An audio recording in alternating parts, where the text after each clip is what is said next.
Hey everybody, welcome to another Punk Perspectives. As everyone knows, I've been going through the Warped Tour 2002 comp, one of my biggest gateway comps to get me into punk rock. And today I got a special one as I'm talking to Raul from Destruction Made Simple. Or I'll let you introduce yourself. Hey, how you doing? It's Raul from Destruction Made Simple. It's been a minute. It's what is it? It's barely May, but it's been a pretty long year. But we're getting through it. That sure has been a long year. But yeah, I just wanted to start off, and so I guess a couple things to like ask about your band that I was always like, curious of off bat is one, how did the band kind of form? Where did the name come from? You could kind of jump into that a little bit. So the band was formed in probably mid 2000. Want to say earlier, maybe spring. Um, the band was formed because one of my ex girlfriends was on a chat room on AOL Chat, and I've been wanting to join a band, and I had been in a few bands already, and it just didn't work out. And I wanted to keep playing. So my girlfriend at the time found this guitarist in the neighboring city of, well, he said he lived in La Puente. It turns out he lived in Walnut, which was a little bit further, but it's okay. And that was Adrian. And me and him started writing songs. And then we needed a drummer. And I told him, hey, I know this drummer. I've known him for a few years, which is Helio. God rest his soul. He passed away in February. And we reached out to him and said, hey, we got this. We're writing some songs. You want to come in? And then we needed a bass player. And I'm driving around the city of Baldwin Park, and I see this guy, Eric, who used to be in a band called State of Aggression back in the old East Los hardcore days. And I said, hey, I got just seen him on the corner, and I said, hey, are you Eric? And he's like, yeah, who's asking? It's me, Ro. You remember me from high school? We're only like 2 years removed from high school. And he goes, yeah, I'll jam out. I'll go over. And we started up as a 4-piece Oh, originally. And then we became a 5-piece a year later. That's when Andy joined. We actually, in a sense, stole him from another band called Dr. Mindbender. We were like, hey, we need another guitarist. We need these guitar riffs to sound even more full. We said, okay, yeah, let's add another guy. Little did I know that when we added Andy, this was Adrian's idea. We added Andy. He had only been playing 6 months. Mind you, nah. we had already played our first Warped Tour, and he was there to watch us. And it was like, and I looked at Adrian. I was like, "You brought me a guitarist that's only been playing for 6 months." But he knew his stuff. He was able to handle the music, and he's been a big part of the band ever since. Even though we always make fun of him, it's been like 25 years later, and we still call him the new guy. We've That's had different member changes, and he's still the new. We tell everybody that's the new guy. Man, that's like a little bit of a Sid Vicious feel, kind of. It's like very punk rock, right? Got Yeah, someone yeah, that's oh barely yeah. playing, and yeah. Yeah, so that's how we started off. Like we started in my mom's garage, and we used to practice every day for at least 3 or 4 hours. And I got that advice from Les and Jake, who said, when you're young, practice as much as you can, because when you're older, it becomes tougher to practice. And for almost 2, 3 years straight, we practiced 4 to 5 times a week. And that's what, I don't want to say we were a really good band, a great band, but we were consistent and we knew our music to the tooth. We practiced so much that we knew what we were doing, and we used to push ourselves. In the beginning it was punk rock, but later on, we brought some different aspects, different melodies and stuff that we wanted to try out. But that's how we started off as a band back in the early 2000s. Nice. And you kind of mentioned that too. I think, did I hear you right that the it was the one guy was from like the East Los Presents, like that area of the punk rock scene, right? So is that a big part of your guys' like early influences then? Is that kind of scene or With me, believe it or not, I'm a big ska core guy. I'm a big ska head. I mm, love ska. Um, I got a lot of friends in this, they have a lot of ska bands. I wanted to start a ska band. I was in a ska band. They were all shitty. I was a horn player. I was a shitty horn player. And then finally, it was like, why don't you just play punk rock, and eventually you'll get into ska. And we did. We dip into ska. I was a ska head. Adrian liked a lot of like punk rock, a lot of melodic. So did Helio. A lot of like the Fat Records bands. Eric was more into like the more hardcore, heavier stuff. You're talking like Soulfly, you're talking like Sick of It All, these older, harder bands, Yeah. Sepultura, heavy metal. Uh, and then when Andy showed up, I think Andy at one point, like 3 years removed, was like a raver. And then he came in and he got into punk rock, and he loved One Man Army. One Man Army was his thing. We're like, okay, so we all brought different feels to the band. And we just all mixed it in. We just put it all in, and it was like a jambalaya of punk rock for us. And a lot of the East Los was influenced Hmm. because that was the first scene that embraced us. That Okay. was the very first scene that said, "Hey, come on in. We like you guys' style," because we were a band that didn't give a shit, and we played what we wanted. We didn't. There wasn't parameters for us. If we wanted to play ska, we'll play ska. Then we'll play metal. Then we'll, any other style we want, we would do it. You know. Okay. And that's what I was gonna say. What I liked about the comp too was like the Warped Tour. One is I'm doing this. It's like the first comp that came out. It has 50 bands, two freaking songs. So it was like, and it was $6. I still have the sticker on. It was 5.99. It was such a great way to get like a sample or anything. And your band does stand out. I think maybe the casualties in there, but I think it's one of, and I want to quote unquote, like it has like a street punk kind of sound, Yeah. right, to it. And because you have some very polished, there's Alkaline Tree, there's other things. So you got your band stands out in that sound. So I guess over time, did that just kind of become like what you guys just started getting comfortable playing with that street punk kind of sound, or? It was. We liked it gritty in the beginning. We were much more grittier. Um, Not so much polished. You know, we tried our best to polish it up. There was many times in the studio where they wanted us to clean some parts up, and we're like, "No, this is how it's going to sound. This is what we want." And we just ran with it. Being on a tour with the Casualties helped a lot because we got to see the unseen, we got to see the Casualties, we Oh, got to see unseen. all these, yeah. So we got to see all these bands, and we were like, "Oh, cool." And in the beginning, we weren't so polished, and believe it or not, a lot of like West Coast bands wouldn't touch us. It Really? was more like the old school LA hardcore bands that would like get us to play shows. It was more like the East Coast bands.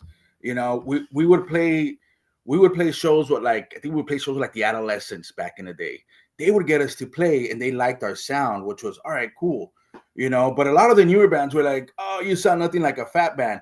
Nothing against Fat Bands because I love Fat Records. I grew up on Fat Records, but we just didn't sound that way, and I just didn't have that voice. We weren't there yet. Let's just say we hadn't evolved to that yet. And that's what it turned into for us, where we were trying really hard to get there, but it did take us a while to get there. But we embraced the punk rock. We grew up on Rancid. We grew up on Dos Minutos, which is an Argentinian punk band. We grew up on, to name a bunch, Teenage Rage. One of our favorite bands locally was Schism. Though you want to talk about a tight band that still keeps it gritty, was Schism back in the day here in like in the Huntington Park, area. And we looked up to a lot of those bands. We looked up to them. We looked up to Union 13. We looked up to Voodoo Glow Skulls. They were gritty. They weren't, in a sense, they weren't supposed to be where they were. You know, they were playing a style of music that it was taboo for Yeah. guys like us to play. And let's just be honest, it was taboo for us, but we didn't care. We loved it. And we wanted to break those barriers and say, hey, you know what? We can play this music too. We can do it too. And that's what we did. And that's how we kept it gritty and we kept it going. And, you know, years later, I still get people telling me that we influenced them. We said, hey, because of you, I started this band. I said, oh man, I can do it too. And I was telling everybody, you can do it. Uh, because of us, you got so many other branches that branched out. You got bands like Los Creepers that they've been around before us. Hmm. We opened the door for a friend of ours, and he got to take off with it, which is Left Alone. Elvis from Left Alone. He took off with this, and more power to him. And we're really proud of him. And he took the LA scene into another level, where he still contributes and he still gives back. But yeah, because we were unwilling to change and keep it street, is how we thrived back in those days, back in the early 2000s. I love it, man. I think you can hear that honesty like in the music as well. So let's fast forward then so a little bit, and you mentioned so you get your guitarist that's been playing for 6 months, and you had already done a Warped Tour though. So that's kind of, I would say, I don't want to say unusual, but so how did you end up getting ticketed on Warped Tour the first go round? And I guess when did it become consistent? It's like, and what was Warped Tour like? So we were. I went to go watch Les and Jake play at the Palace. They were finishing off their Hello Rockview tour, and the bus pulled up, and I was one of those kids that I was in the front of the line because I wanted to be in the front the whole time and sing along and everything. Again, the girl I was in at the time, she was walking around. I think she went to go get like she went to a liquor store or something. She came back and she goes, "Hey, I was just by the Les and Jake bus and I was talking to this guy." Like she looked into the bus and she was like, "Oh, well, I'm gonna see if they're there, so maybe Raul can get an autograph from like Chris or Roger or somebody." And she peeked her head in, and we had already heard rumblings of this guy named Kevin Lyman, who he is like the guy of Warped Tour. And she peeked her head into the bus. The door was open, and I think Kevin looks at her and goes, "Can I help you?" And she goes, "Are you Kevin Lyman?" And he goes, "Yes." He goes, "Oh, okay, hold on." And she ran to go get me. And she goes, "Hey, Kevin Lyman's on the Les and Jake bus. Let's go talk to him. Maybe we could get you on Warped Tour." Okay, let's go. And I tell my buddies, "I'll be back right now." We go over there and I chat with them for about like 10, 15 minutes. And this is what Kevin says. He says, "Hey, well, yeah, I'll see you in June. We'll put you on a stage and just show up the day of the show and I'll put you on a stage. I'll get you on a stage." Okay. Unannounced. We weren't on the actual bill. And when I was like, "All right, cool." And I went back and I told a couple of members of my band, "Hey, we're playing Warped Tour." And they're like, "What do you mean we're playing Warped Tour?" He just told me. Now here's another timestamp. We had only been a band 6 months at that point. We were playing Warped Tour 6 months in. So I used to go to Hollywood all the time and go talk to all these other bands. And I knew Pennywise was playing. And this was around the time that Joey Ramone had passed away. And I had heard that Pennywise was going to do a Ramones tribute. And I was a big Ramones guy. For the longest time, I thought the Ramones were like Mexican because of the name, but turns out they weren't. And I think I approached Jim outside of the House of Blues in Hollywood one day, like a couple weeks after talking to Kevin, and said, "Hey, is it cool if I go on stage and do a Ramones tribute with you guys? My band's playing too, so we're like of the same thread right now, bro." And he was like, "Yeah, come up on stage and sing with us." And I did, and I got to go on stage at that Warped Tour, and I sang in front of 45,000 people with Pennywise. And another artist named Skrillex was on stage with us, and he was 10 years old at the time. So there's a video floating around, and it's me, Skrillex, and all the other members of Pennywise, and we're doing a Ramones. Hey, let Joey hear this one, all right?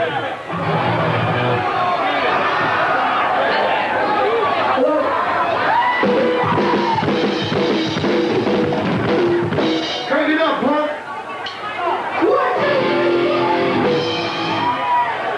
Try it again.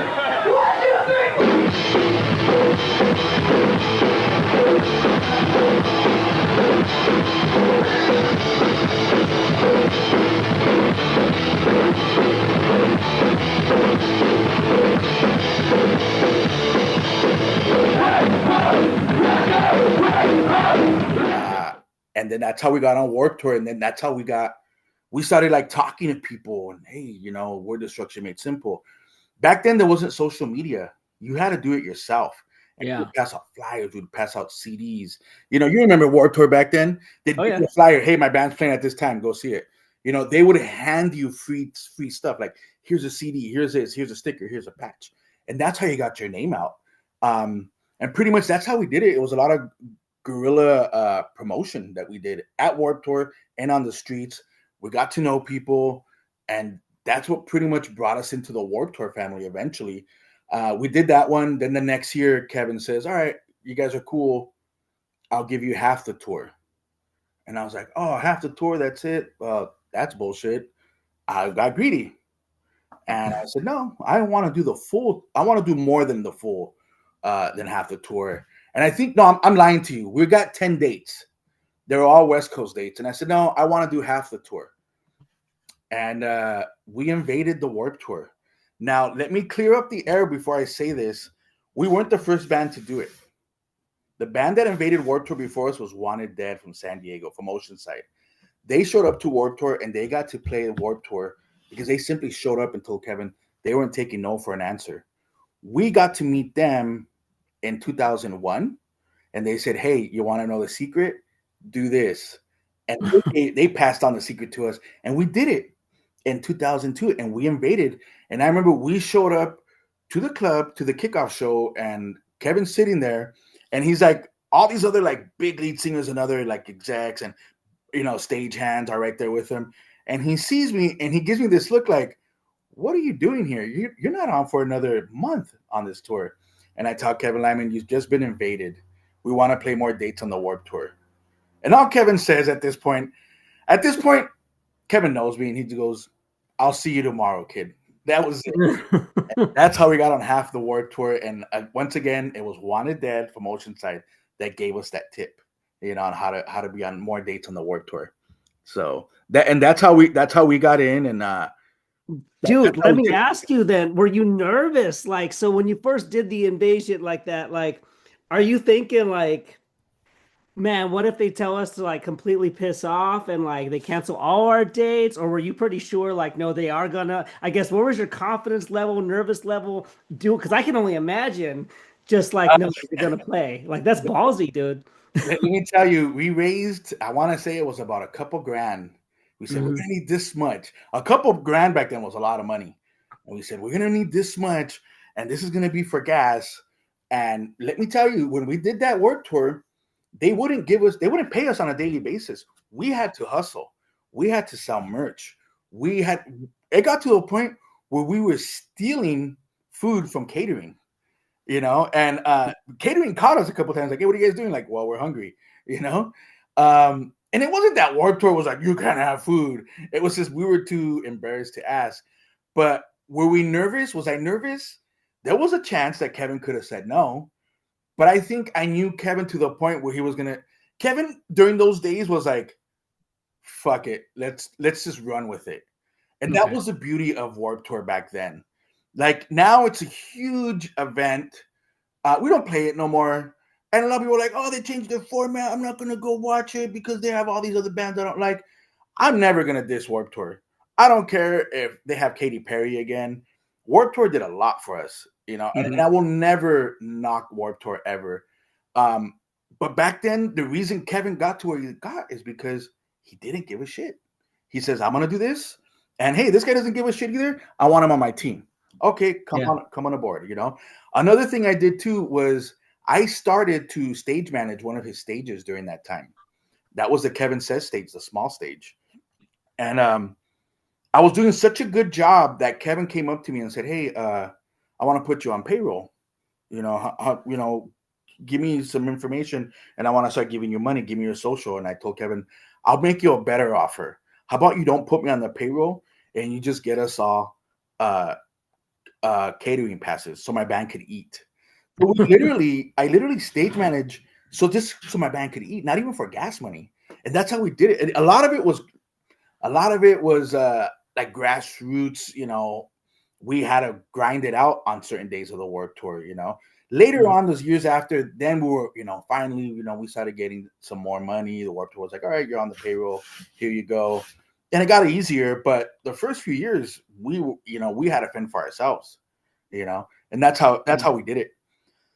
Man, was catering food good even? Like, what was the food? What was the catering like? Oh, let me tell you, the catering food was amazing. They were doing the vegan options before it was cool. Not that none of us were vegan, but there was times where we were eating cold ravioli, out of a can, and they were like having like these steaks, and they were having couscous or like rice, and we're like, man. So when we finally got catering, it was like, man, we were eating good. Kevin did not cheap out when it came to his catering. They weren't eating like, caviar and stuff, but they were eating good. They were eating good every day. And they weren't eating like shit food either. He made sure that they were well taken care of. They were getting the proper nutrition. You couldn't get soda. By the way, soda was a no. Catering didn't have soda. And us growing up in LA, being Mexican, we were like, what the Coke. We were raised on Coke in our veins, so we would have to stop at stores and buy a Coke and stuff like that because they would give you soda, but you'd have to go to like production, and it was always Mountain Dew, and it was like, oh man, Mountain Dew's good, but after a while you got sick of it. You wanted a Coke or something, But yeah, the catering food was great. It was really awesome. The year after we ended up becoming the barbecue band, so we had to cook the year after that. You started cooking for it too. Yeah, the year after we became the barbecue band, and it got pretty interesting. The year we were the barbecue band, we had to find some options. The barbecue bands before us didn't do anything vegan. We had to because one of my favorite bands, AFI, was on the tour. So I wanted to cater to Davey. And I said, oh no, we're gonna do some vegan options, guys. Like we're gonna have a whole totally separate grill. And yeah, the whole that year of the barbecue as a barbecue band, that's a whole nother story, a whole nother half-hour podcast for you. Okay. Let's just say our RV burned down and people thought we were dead. We came back a week later and we finished the rest of the tour. So yeah, it was pretty crazy what happened. All right. So then let's fast forward it then. So I want to get to the song. 21-year plan. And I guess a couple questions on that, and I want to read it line by line because I think it was very effective to me because I was young at that time, and this is probably one of the first songs. Like I said, it had that street punk song, vibe to it, and lots of fun. I remember like the live presence of the song, the chanting specifically was just it made it feel like.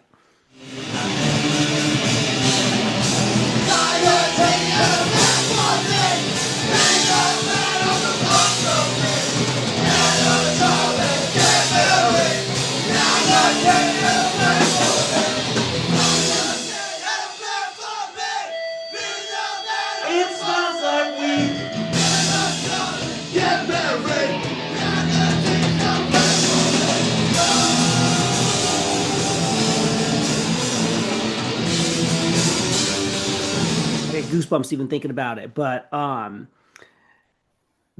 guess so. What's your first memories of that song coming about? Do you remember like did it just hit you? Was there like an event? Did something happen? And also, let's take it back. What was style of writing? Do you guys do music first, lyrics? What was the Destruction Made Simple process?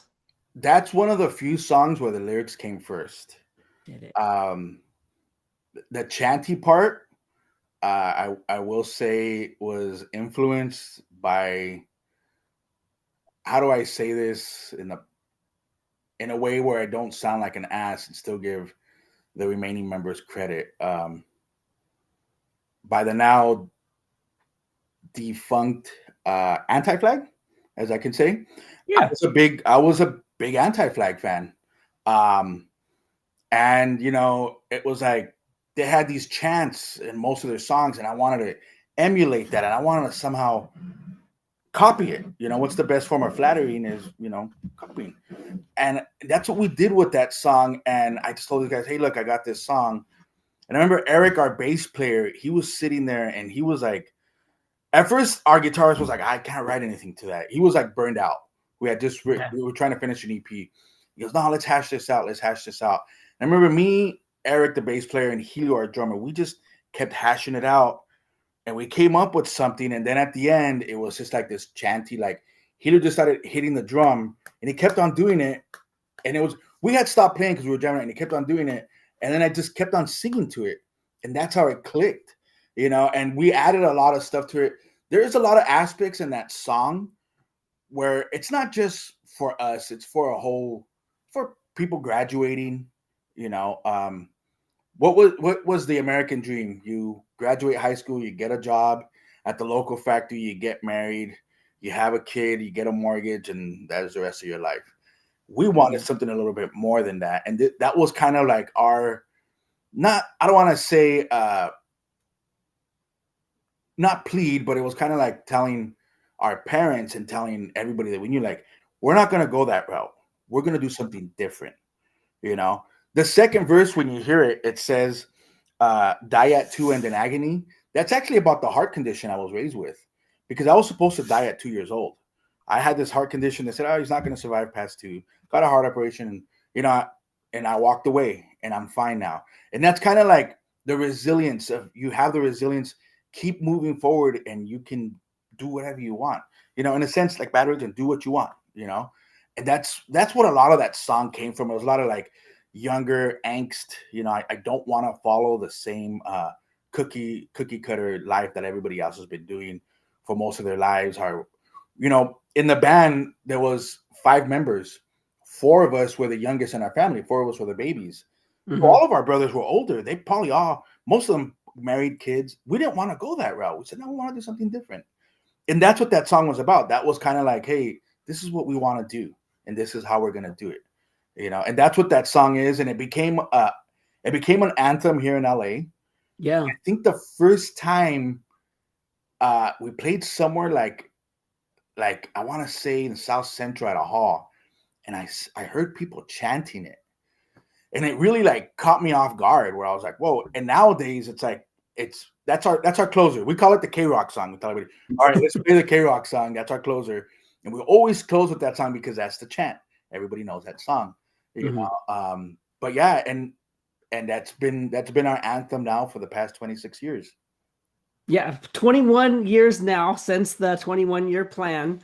And so that's so kind of cool. So if I kind of heard you right, so one, I guess the chanting style, stuff like that, you said a little bit influence from Anti-Flag.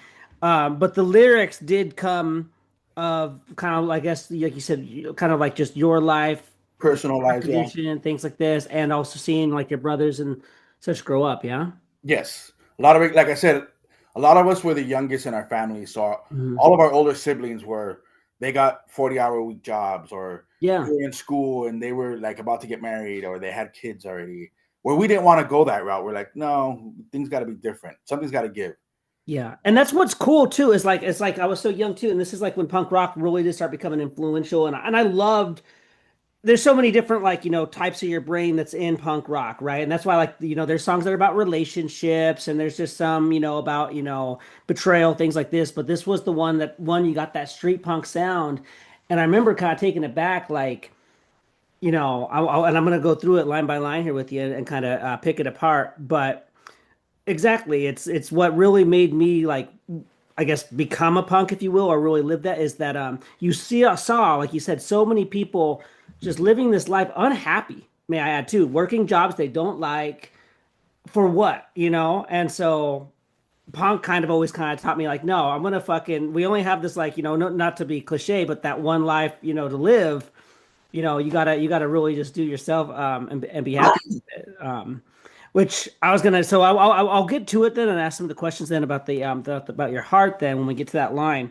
Okay. And so one, I'm gonna go through these lyrics. I couldn't find my booklet. So if some of these lyrics are wrong, just correct me, because that's been a thing. The online lyrics are wrong. So it starts right off with society had no plan for me. It's actually society had a plan for me. Society has a plan. That's what I thought. Okay, society has a plan. Has a plan for me. Yes. Be the man who I'm supposed to be. Get a job and get married. Reality's no place for me. Yes. Okay. That we didn't want to live in. We didn't want to live there. We didn't. We're like 18, 19 years old. We didn't see it. We're like, there's got to be something else in this world. That's how we saw ourselves. We were hungry for more. That's what it is. Maybe reality is not a place for me right now. Maybe I should live in my fantasy world. That's how it was for me back then. So Your own reality or something too. I like that. Okay, so that part, yeah, very, very on point. And then then it goes into the be the man. See, and this says be the man who want to be just pre-expectation. meet expectations, yeah. Mhm. That's the thing, because we all had expectations growing up. Like these are things that like growing up in a Mexican family, you have these expectations of what you're supposed to do. I don't want to say just Mexican, but everybody else. Your father, your parents, they want you to be this. Hey, I need you to be a man. I need you to do this. I need you to do that. I was in a sense in a different mindset because my father had passed about 5 years prior. Mhm. Had my father been alive, he probably would have beat the shit out of me if I was in a punk band trying to do this. He probably would have been like, no son of mine gonna be in a punk band. He probably wouldn't have. My dad used to sneak away to go watch Chubby Checker play, back in the day when he was young. So he probably would have been cool with it, but my dad was essentially that guy though. He was like, he had to work 7 days a week. He was that guy that just busted his ass for his family, one of the things I often tell people is one of the last lessons he taught me was he busted his ass for his family and he died young because of it. And life can't be all work, and it can't be all, you just can't put all this money and life into just breaking your back for he did it for his family, but at the same time it's like, man, I wish my dad would have slowed down and he'd probably be around right now. But he busted his ass, and that's like the thing. Even the guys I work with, they're like, I'm gonna work 7 days a week, 12-hour days. And I'm like, good luck with that, dude. I'm gonna go home and hang out with my wife and hang out Right. in my man cave and do cool shit because this will be here when I get back.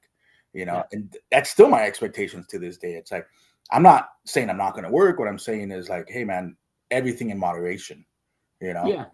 Yeah. A little less material things, maybe smaller house, whatever, but more actual memories and quality time with people, exact. Yes, Yeah. exactly. Yeah. Yeah. That's fucking all right. Said now that said now what is close to you, far of the nation. And then there's the chant nation, right? So it's the American, it's how we're wired. We've been wired like this since the 70s and 80s. Hey, we need you to go work. We need you to add to the economy. We need you to, you're going to add and you're going to get a mortgage and you're going to help. And then you realize that you're just in an assembly line like everybody Yeah. else, and it sucks. It sucks. And I know people that have done it and they're like, I know people that have died with regrets. I know people that have been doing it and they're like, man, I wish I could go back and do this, Yeah. And I often tell them, like, it's not too late. You're still alive. You're still breathing. Go do Mhm. the thing that you want to do. And that's the thing. It's the whole thing with the way we're brought up as a country. Give to this economy and you're going to help build it. And we're only going to give you so much. You're going to work so hard, but you're only going to get this much, no matter how hard you work, And that's what it is, Yeah. That's what it became for us. Yeah. And I remember like there's especially during that like early 2000, I'm being in school myself, like there was this like crazy like push and like crush of like people's dreams or like being told your dreams are stupid. I had a friend, he wanted to be a chef, I remember, because we had to do this like school thing where you had to pick your colleges and stuff, and he was like, I don't want to do, I just want to be a chef. He got pressured and he ended up going to what's funny with him is he ended up going to school, got a loan for college, and now guess what, he's not doing anything with that degree. He's a chef, so he has had this fucking loan to pay off. But neither here or there, but that's You know what? exactly. More power to him. One of the most punk rock books you'll ever read is Anthony Bourdain's Kitchen Confidential, and I recommend people to read that book. That motherfucker is punk rock, Anthony Bourdain, and God rest his soul. He was such a badass, and no shame on being a chef. I have a lot of respect for food workers, and it's awesome that he did that. Yeah, yeah, thanks, man. Yeah, because it's like it was just crazy though. They would like shit on your dreams if that was what you want, because you had to go and get some sort of vocational, you know, Mhm. factory line, man. All right. And then it goes back to okay. Reality had no plan for me. Die I do with a hand grenade. No, Die at Two with Die agony. So it was Die at Two, which that talks about my heart condition. I was born with one of my heart valves closed, and they okay. told my mom, "Oh, he's not going to live long." And yeah, I was up and running around, and I can tell you, being a youngster right there at White Memorial Hospital in East LA or on Boyle Heights, I want to say one of the Dodgers came to visit me. I think it was Steve Sachs. Somebody came to visit me, and my mom told me one day, "It's like you hit him with the plastic bat. You hit this baseball player with the bat." And she goes, and everybody's like, "Hey man, this kid's supposed to be passed out on a bed. He's not supposed to be running around." But that's the whole resiliency of it, like, no, it's even at 2 years old, I knew like, no, there's got to be more to this, and that's what it is. Die at two and in agony. I got up and walked away because reality is no place for me. And that's exactly what it is. Like, hey, if you don't like it, get up and walk away. Walk away from the reality that they're giving you and create a whole new one. You know what I mean? So I went and I did my operation, and I've been fine ever since. I'm good now. Yeah. Do you think that did help? I mean, obviously, I think it did, but just I'll ask did that like paint like how fragile life is? So you don't want to waste it doing anything you dislike, you think? Do you think that helped kind of paint that for you or like You emphasize know what it? it did is it made me cocky in a sense, because I was like, what can you do to me that hasn't been done to me already? You know, I, Mhm. in a sense, I always tell people I beat death already, which is not true. I'm on borrowed time, but yeah, and it gave me more confidence, and it said, hey, I can do this. Let's go. If I can beat a heart condition, then I can go on Warped Tour. I can go on tour. I can do this music thing, you Yeah. know. And that's what it did. That's what it did for me. It did help me a lot. And I was raised. There was times where my mom raised me in a bubble, where she was like, "Oh, you can't get in a fight because if it hits you on your chest, you're gonna die." And that was like this for the longest time. I was like so scared of everything. And then as I got older, they call it preteen now. I started realizing like, oh man, I could take a punch. Oh man, I like this style of music. And I didn't grow up listening to punk rock. I'm not gonna lie to you. I grew up listening to NWA and Public Enemy and Africa Boombata and KRS-One and all these hip hop guys, Kool Moe Dee, because this is my brothers listen to, and I really got into Public Enemy, and that's where more of the political resilience pushback came from. Mm. And then I started getting into like the Clash and slowly Bad Religion, and it was like holy moly, and that's where a lot of my confidence came from. Where I was like, we can fight. These bands are giving me the tools to fight back and do what I want. Yeah, Yeah. Man, and I like too like the irony in it is yeah, by society's rules or reality's rules, yeah, you would be a goner. So it even shows more like, no, I shouldn't play by your rules. I yeah. should do my own thing. I don't know. I was just thinking that right now too. And it's true though. It's true what you're saying. Like the rules are meant to be broken. Always remember that. That's what I tell. I even tell people at work that, even though I shouldn't. um, yeah, and so then it goes, I got up and marched away. I think he's still laughing at I think he's still laughing at me. He's Um, still after me, which is death. That's a okay. that's a nod to death. I still Wow. respect death a lot. I'm not saying he's I guess he's a being or something, but I think he's still after me. And I constantly think about that, where I'm like, death is always two steps away from me. You know, that's for anybody. So it's like you gotta make it count. Always make it count. You know what I mean? So that's why I say I think he's still after me. You marched away though. Yeah. I walked away, turned my back on him. Okay. Yeah. And then it goes back into the course. So yeah, be the man. You want to be just pre-expectation. And then it has the with the nation again. Okay. Then here we go. Society had no plan for me. Be the man who you're supposed to be. Get a job and get married. Reality had no place for me, which I think we kind of talked about that again. But I noticed you do change it up from society to reality a couple Yeah. times, right? Okay. Yeah. So yeah, I think the last one is reality, and that's the whole like me telling you, get up, let's go. We're leaving. We're Yeah. walking away from this.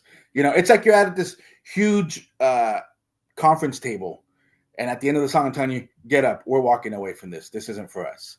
And that's what that's what that is. Like this is there's no deal here. Let's get out. This isn't for us. And that's what it is. And it just came out like that. And if when I wrote it, I didn't write it for the Warped Tour comp. It was written for an EP that we released ourselves. I think there's only like 700 and that got printed. You know, Not the revolution, the evolution of revolution. That's no, the no, that one came out later. That one we added it to. We said, hey, we gotta put 21-year plan on that because people were asking for it, and the Warped Tour comp was getting harder and harder to find. So I said, hey, let's put it on this one. And Revolution Evolution was more like a retrospective of like the first 10, 15 years of our music, where we just added a bunch of stuff. We added a bunch of B-sides from Terror Stricken Youth as well on there, but that's why we added it. But the very first print, I want to say, do I have a print of it? I thought I had one up here at some point. I keep a lot of different stuff right here, and I thought I had an original print of it, but yeah, it was on there, and it's just There was no CD cover. It was just a CD because that's all we could afford to do was just print the actual CD. Then we put it in a sleeve, and then we printed up the lyrics. And actually, let me show you something. I think these are the lyrics right here. This is how small they were printed up. Oh shit. You know, and if you look right here, there's the 21-year plan right there. It says, 21-year plan.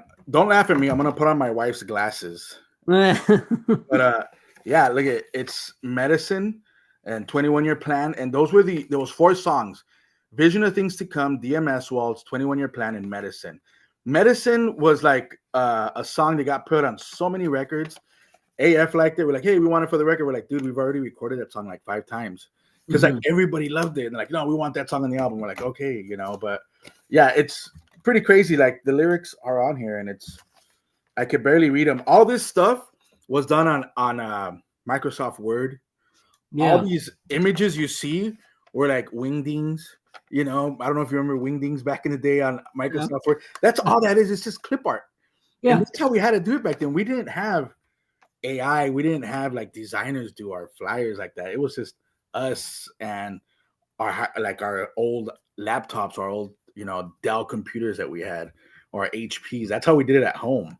Yeah. You know, true. So which label was the first to sign you? The first label to sign us, and I will be quite honest, was AF. Okay. So we got on the Warped Tour comp before we were on AF. I'll give you a backstory on how we got on the Warped Tour comp. There is a man by the name of Joe Sibiondo. I don't know if I'm pretty sure you know who he is. Let me pull up a picture of him. That's him right there. Joe Sib, he was part owner. Him and Bill were part owners of Side One Dummy. I knew them, and one day they were trying to get a hold of me for some reason, and he called. I didn't have a cell phone. I had a beeper. And I had left a message on, like, you know, hey, I'm gonna tell you how it went down. I'm an idiot. If you look behind me, I'm a big, you know, I love a lot of like pop culture stuff. Yep. And I did this whole bit where I was acting like I was in a war, like it was G.I. Joe. And I said, hey, you just reached Destruction Made Simple. We're in the middle of a war. We're fighting the forces of emo. And in the background, I had like war sounds, like missiles and shotguns and machine guns going off. And Joe Sib's calling me, and he's hearing this, and he tells the rest of the people in the label, oh my God, you got to hear this guy's voicemail. They're fighting the forces of emo. Like, they got so excited about that I don't know if it was Joe Sib or Bill. They said, hey, we got to get these guys on the comp. And that's how we got on the comp, over a voicemail. That's how, remember I told you, Warped Tour back then was, I don't give a fuck. Yeah. And that's what it was. That's how we got on the Warped Tour. It was over a voicemail. They heard my voicemail and they liked it, and it made them laugh. And they said, this is enough to get you on the Warped Tour comp. I never asked to be on the Warped Tour comp. They offered it to us. We're like, yeah. And when we thought about it, which song do we give them? It was between Medicine and 21. And I fought to give them 21 because it was anthemic. And I said, hey, you know, well, Anti-Flag's on that tour, and it'll match their sound. And that's what we did, and that's what we gave them 21. And after that tour, which was, I want to say 02, we were about to jump off the Warped Tour in Seattle, Washington, and then AF pulls us aside, and we signed with AF. And let me tell you, my band's perspectives, we signed one of the worst and craziest record deals ever. We signed on, I want to say it was for 4 records, which was unheard of at the time. AF was more like, you still need a lot of development, so we're going to get these early songs, and we're going to try to develop you guys into a bigger... Their plan was to like make us the big band, you know, on their label, which we didn't mind. But they had other bands like Kill Radio, which they had sold to a major label. The Voids at one point were on AF, didn't like what was going on, they left. And we stayed the course. So we're like, no, let's just stay, because nobody else was touching us. Nobody else would sign us. And then about 3 months after we signed the AF, One Shot Records comes around and goes, hey, we want to sign you guys too. And I said, too late. Our hands are tied. We're tied to AF Records. So then we said, but wait, they own the albums. We can still do an EP with One Shot Records. And that's what we would do. We would do EPs with One Shot. And we only did one record with AF. And that was because after the first record, we realized, hey man, this is a crazy deal we signed. Like we want, can we bring it down to like maybe two albums? And there's a lot of politicking going back and forth, and there's no bad blood between us. I'll be honest. It was what it was, and it is what it is. And we were just young. We didn't know how the business worked, but we got to release that album. And then from there on, AF eventually released us, and we just stayed on One Shot Records after that, and then people would ask, are you signed to Side One? And we're like, no, we're not signed, but they have that record. They have that. I mean, they have that comp song. Yeah. And that comp sold over 1.5 million copies worldwide. I bet too. I remember that's how I got my hands on one. It was so inexpensive. It was $6. So I can't imagine Side One made any real profit off of it. I don't know. But 50 bands, man. And it was just such a great sample of like all the different genres of punk. I mean, you got from Manic Hispanic to NoFX.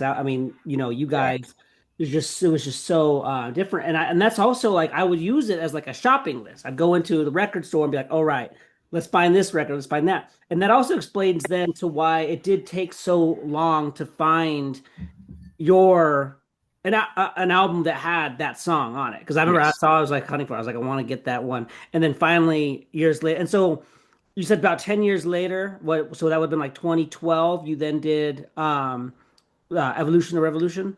Yeah, we released it. Evolution and Revolution. Actually, I'm lying to you. That was done for the Casualties Mexico tour. Okay. We had to release something. We hadn't had anything in a while.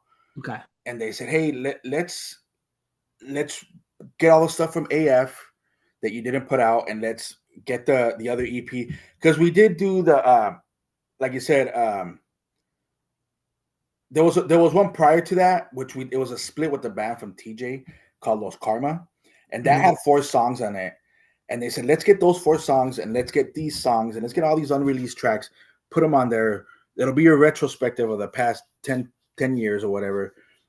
And we'll put it out as like a record. We said, okay, let's do it. And that's what we did. And that's why some songs sound different than the others, because they're recorded at different studios. It's basically, okay. That's why a lot of people were like, hey, man, some of the songs sound different than others because they were recorded. Some were recorded at Love Juice. Some were recorded with Eddie from Voodoo Glow Skulls. So they're all different styles of recording. Yeah. And I want to say one thing about our recordings, our first ever 2 EPs were done on analog. We did not get to record digital. We were one of the last bands that Eddie from Voodoo Glow Skulls recorded on digital. And we were one of the first bands we were one of the last bands he recorded on analog. One of the first that he recorded on digital. So it was like we actually got to experience that, where it wasn't like cut and paste before. It was like, this is what you're gonna do, and you gotta nail it. That's how analog was back then. Yeah, man. Question now too with like the kind of the AF, like, so you didn't have like a manager, did you? I was the manager. You were the manager. Okay. And you're young, and this is like, I imagine you're young. You're like, how old are you? I'm 21 years old at that time. 21. Was AF like? Did they have like lawyers, or like were you talking? Like, who were you talking to? Like that with the AF? Were they talking to Pat, number 2, and the other fella? I don't want to say his name, but you know what I mean. There's.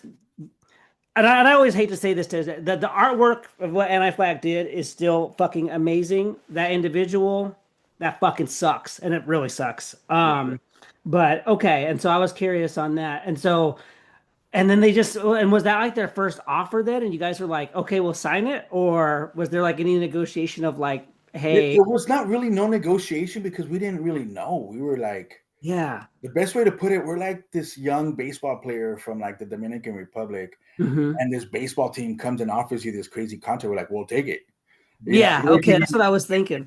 yeah, so we're like, okay, we'll do it. Now, one of the things that's very interesting that was brought up to us after we signed to AF was we released Terror Stricken Youth. Do you remember the cover of Terror Stricken Youth? No. Terror Stricken Youth had a little boy from the Mexican Revolution holding a rifle, and it had a nuclear bomb blowing up behind him. Okay. And it was called Terror Stricken Youth.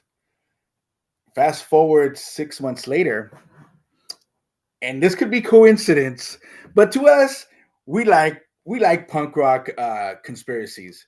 Fast forward 6 months, Anti-Flag puts out a record called The Terror State. Yep. And they have a little girl holding a rifle.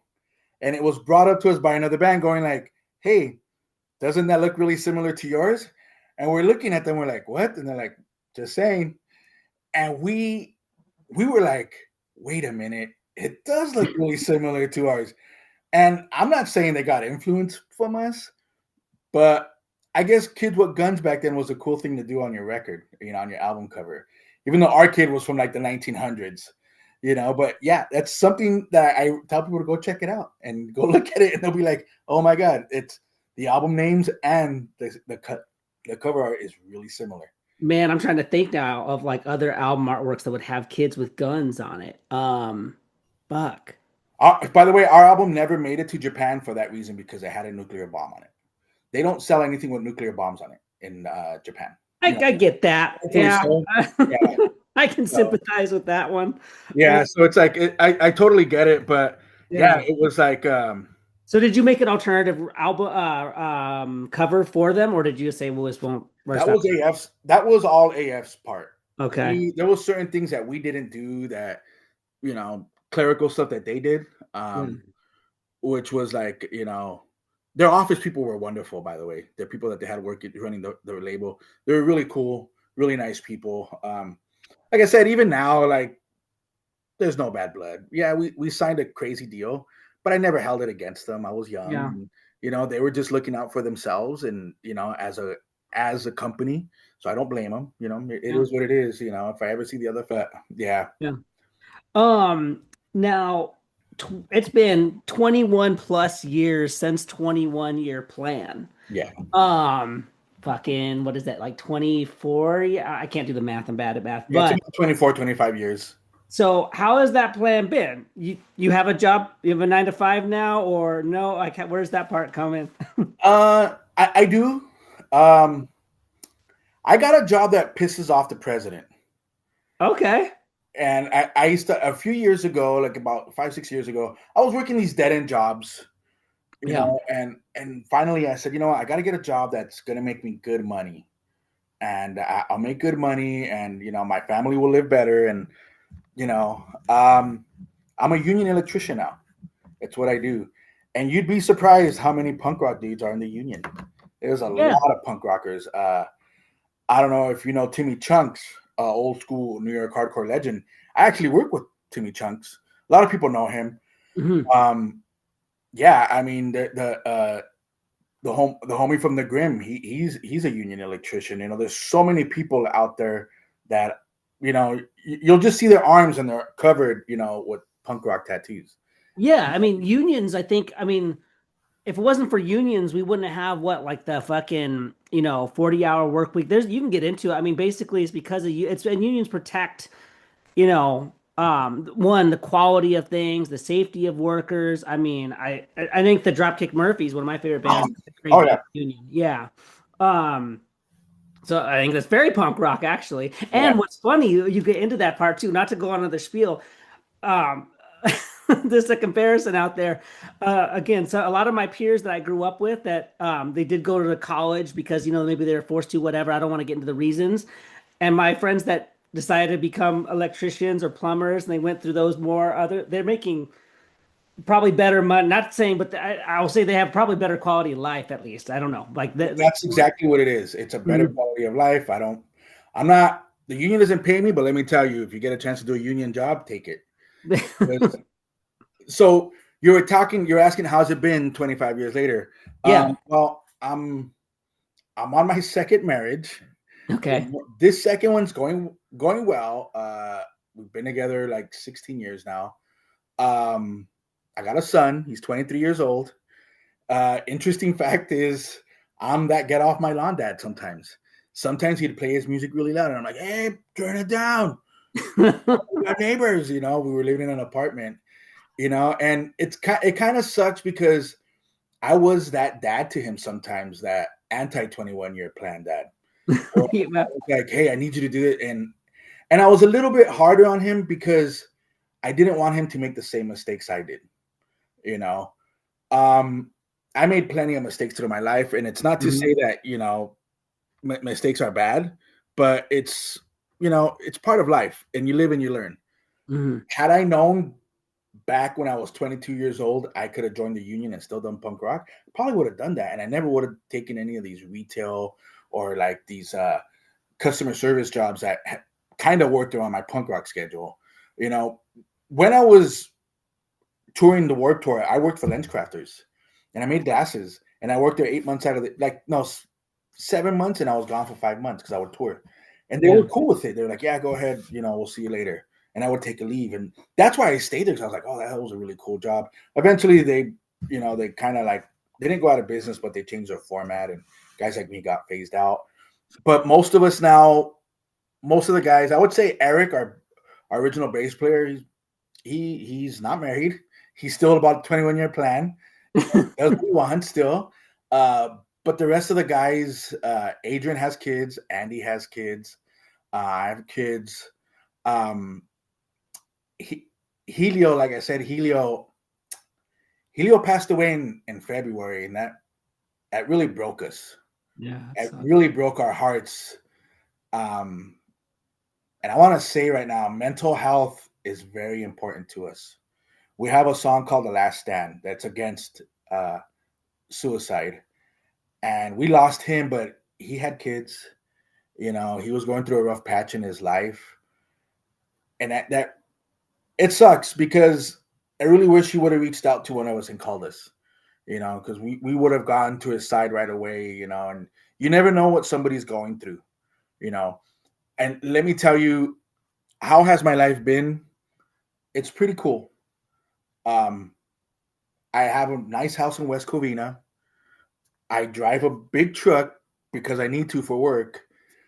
My wife drives a really nice car, but I still get to enjoy the nice stuff in life. I can afford to be a kid again, is what I tell people. yeah. And I have a Because life. you're next to R2D2. Yeah. These are the kind of things that I do, and that's kind of what I want to tell people is like, yeah, maybe I did kind of start walking the line a little bit, but if you came into my garage and saw my toy collection, you'd be like, wow, this is cool, Yeah. And that's the thing that I want to express to people is find something that you love and hold on to it forever. Don't let it go. I still love music. Um, I'm not playing it as much right now Mhm. because my wife is battling cancer. She's winning the fight, but it's coming Okay. at a cost. While I'm on that subject, rest in peace, Cassie from the Venomous Pinks. She was a big part of my wife's support group. She would reach out to her a lot. But yeah, I mean, things get tough in life. Yeah. It will get tough, and even then, you just get up and fight, Yeah.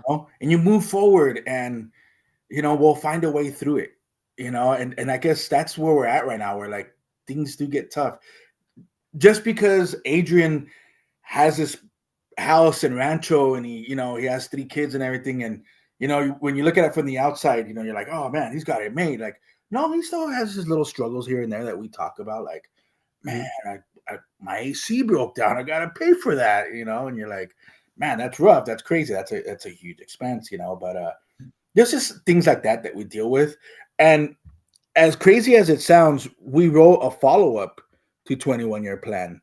Really? We did. It was on our last EP called a 22-year plan, 22. and it kind of tells you where we're at. Where Yeah. it's like these broken. I'll read you a lyric real quick. These broken chains are still attached to an old way of living and an old way of thought. The way the world just conquered us and turned us into something we're not. Because there was many times that we strayed away from what we wanted to do. Yeah. And I did that. I did that for many years. I had fucking shitty jobs that I felt like, oh, I'm just stuck here. I'm just stuck here. And it's like, you're not. You could always better your life.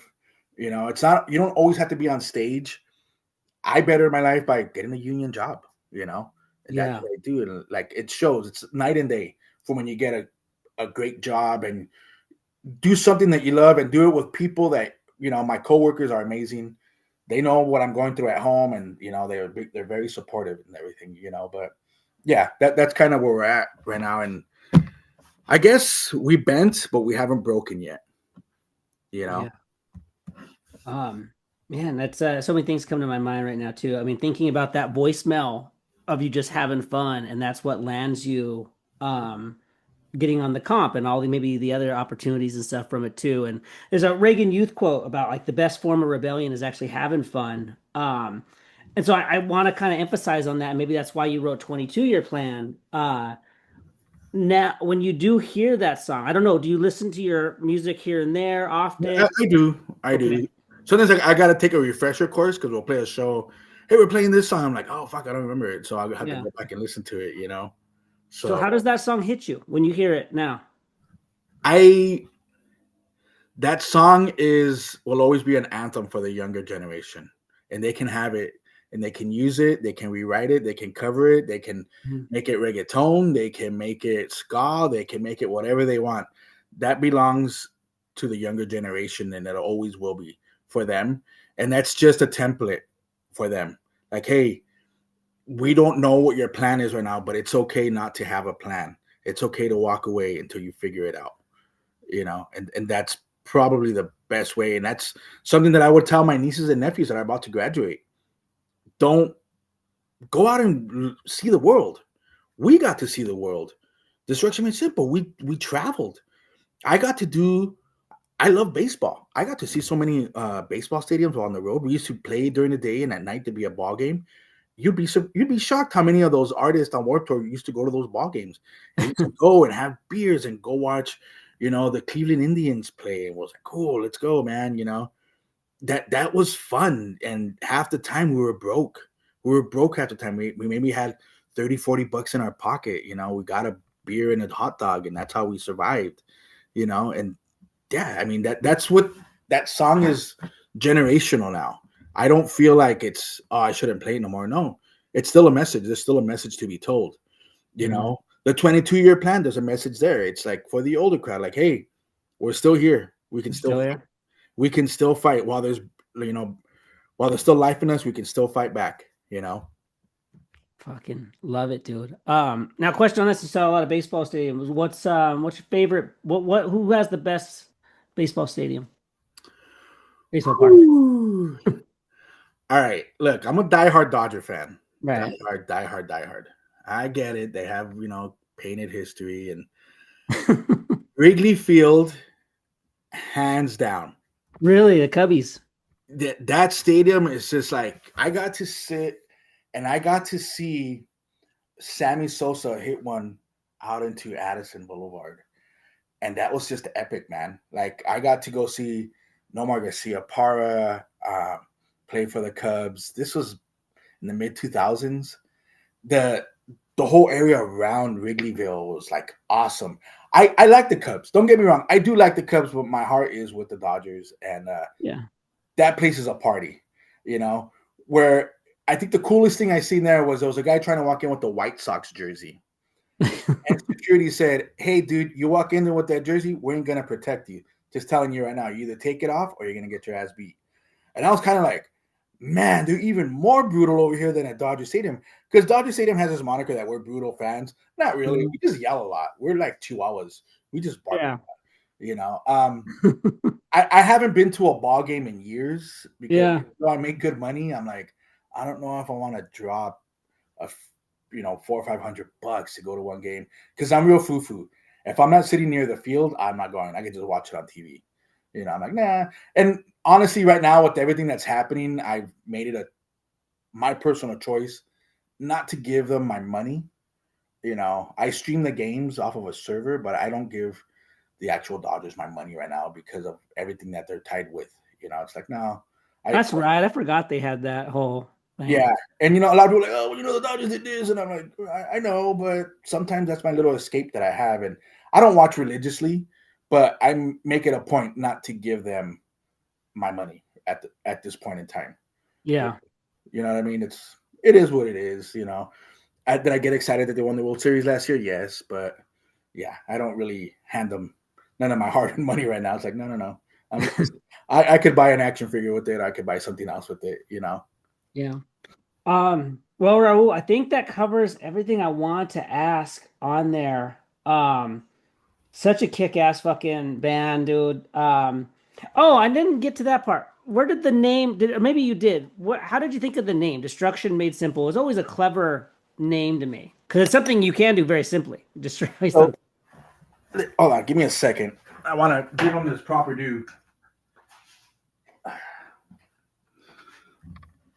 This is our drummer Helio who passed away Okay. in he said in February. He came up with the name. Growing up in LA, there was tagging crews in the late 90s and early 2000s. Yeah. And there was this McDonald's over in Covina, California, where somebody had tagged DMS, and we didn't have a band name back then. And Helio had kind of like, oh yeah, that's like mine and my friend's tagging crew.